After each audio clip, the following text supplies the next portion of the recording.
अस्सलाम वालेकुम। आज की इस वीडियो के अंदर हम क्रोमेटिन और क्रोमोसोम को समझेंगे, क्योंकि ये दोनों टर्मिनोलॉजीज़ बहुत सारे स्टूडेंट्स को कंफ्यूज करती हैं कि डीएनए के लिए बाज़ औक़ात हम क्रोमेटिन का वर्ड क्यों यूज़ करते हैं और बाज़ औक़ात हम क्रोमोसोम का वर्ड क्यों यूज़ करते हैं।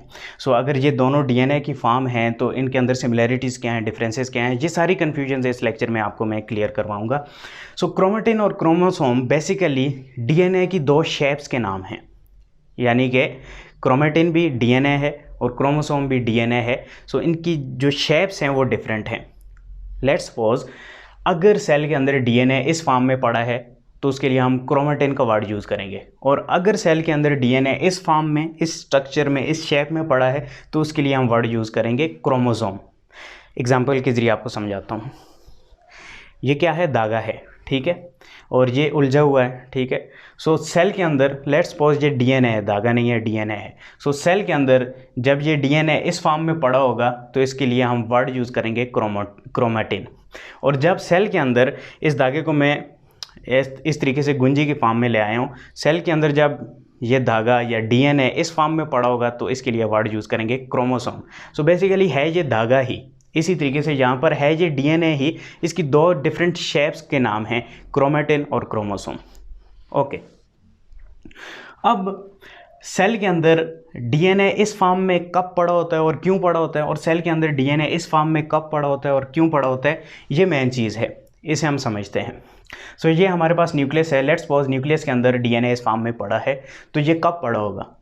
ये उस वक्त पड़ा होगा जब सेल डिवाइड नहीं हो रहा होगा और वो मेटाबॉलिकली एक्टिव होगा, यानी सेल ने डिवीजन नहीं करनी तो क्या करना है? मेटाबॉलिज्म करनी है, प्रोटीन्स की स्ट्रक्चर्स, प्रोटीन्स बनानी है, ठीक है। प्रोटीन्स की जब सिंथेसिस होनी है तो प्रोटीन की सिंथेसिस कहाँ से होती है?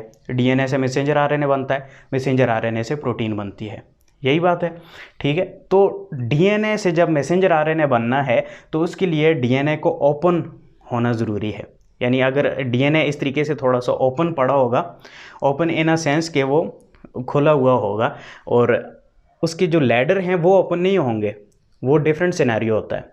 लेकिन ओवरऑल एक ओपन होगा तो एंजाइम आसानी के साथ अपने पार्ट को रीच कर पाएंगे जिसका मैसेंजर आरएनए बनना है, ठीक है। तो यही वजह है कि जब सेल मेटाबॉलिकली एक्टिव होता है या डिवाइड नहीं हो रहा होता, तब सेल के अंदर जो डीएनए है वो इस फॉर्म में पड़ा होता है ताकि मैसेंजर आरएनए वगैरह आसानी से बन सके और प्रोटीन्स वगैरह की जो सिंथेसिस है वो आसानी से हो सके।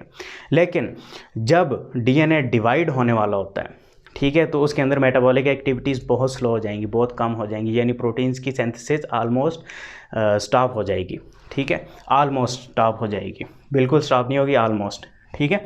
तो क्या होगा कि ये डीएनए इससे पहले रेप्लिकेट होता है, डबल होता है, ठीक है। ये डबल होके अपने आप को ऑर्गेनाइज करना शुरू कर देगा, यानी गुंजी, जैसे मैंने धागे की गुंजी बनाई है ना, गुंजी बनती जाएगी और अपनी शेप को चेंज करके ऐसे क्रोमोसोम की शेप में ले आएगा, ठीक है। और जब डीएनए की शेप इससे कन्वर्ट होकर ऐसी हो जाएगी तो उसके लिए हम वर्ड यूज़ करेंगे क्रोमोसोम। सिंपली हम कह सकते हैं कि क्रोमेटिन का वर्ड हम तब यूज़ करेंगे जब सेल डिवाइड नहीं हो रहा होता डीएनए के लिए, और क्रोमोसोम का वर्ड डीएनए के लिए हम तब यूज़ करते हैं जब सेल की मोस्टली हम डिवीजन की बात कर रहे होते हैं, माइटोसिस मियोसिस की बात कर रहे होते हैं, तब हम क्रोमोसोम का वर्ड यूज़ करते हैं। तब आपने सुना होगा कि हम क्रोमेटिन का वर्ड यूज़ नहीं करते। उसकी वजह यही है कि जब सेल डिवाइड हो रहा होता है ये डीएनए क्रोमेटिन की शेप से कन्वर्ट होके क्रोमोसोम की शेप में चला जाता है, और उसकी वजह ये होती है कि अब इसने, क्योंकि इतनी प्रोटीन की सिंथेसिस तो करनी नहीं है कि ये ओपन पड़ा हो, ठीक है, ये ऑर्गेनाइज्ड वे में चला जाता है। दूसरा, ऑर्गेनाइज्ड वे में जब जाएगा तो आसानी होगी सेल के लिए कि डिवाइड हो, जब सेल डिवाइड होगा तो क्रोमोसोम भी डिवाइड होके जाएगा, ठीक है। आधा क्रोमोसोम पिछले सेल में चला जाएगा, आधा जो नया सेल बन रहा है उसमें चला जाएगा। तो जब ऑर्गेनाइज्ड वे में पड़ा होगा तो आसानी होगी जहाँ सेंट्रोमेयर से ये क्रोमोसोम डिवाइड होके दूसरे सेल में चला जाए। तो यही वजह है कि सेल के अंदर जो डीएनए है वो क्रोमेटिन और क्रोमोसोम की फॉर्म में पाया जाता है। क्रोमेटिन की फॉर्म में कब पाया जाता है ये मैंने आपको बता दिया, और क्रोमोसोम की फॉर्म में कब पाया जाता है ये भी मैंने आपको बता दिया, और बेनिफिट्स क्या हैं ये भी मैंने आपको बता दिया।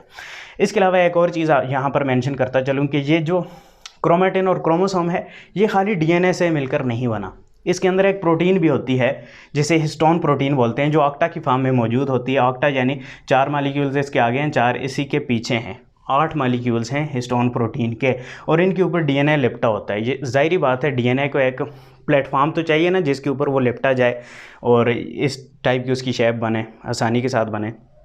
तो उसमें हिस्टोन प्रोटीन का बहुत ज़्यादा इंपॉर्टेंट रोल है।